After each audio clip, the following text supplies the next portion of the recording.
Hello, I'm Hollis from Hollis' NC Lab, and so today I've just finally got my Lumineer Lux V2 flight control, which is the one I've ordered to replace the old one I drone, and I just got today from GetFPV.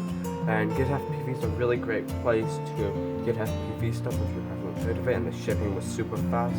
It said it would take like 3 to 10 days, and it got here in like 2, so yeah, a lot faster. So in this video I'm just going to unbox it.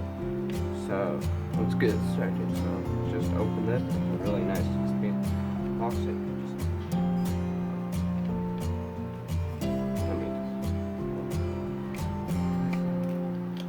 And then here it is right here.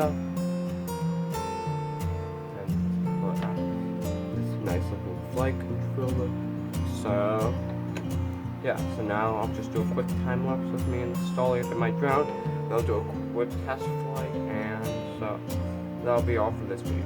So stay tuned. I'll just install the new flight controller in my drone quickly. Enjoy.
So I finally got Betaflight all working on this. It was my mistake because I got old version of Betaflight, which was a lot easier to install it if I hadn't messed everything up and installed the wrong version of Betaflight a while ago. So yeah, so it took me a few hours. I'm not sure if I'll be able to do a flying in this video, so sorry about that. So I'll just do a quick time lapse of me finishing putting together, and that will probably be about all for this video. I may be able to get some flight footage. I'm not 100% sure because I'm trying to get this out really quickly. So I'll see.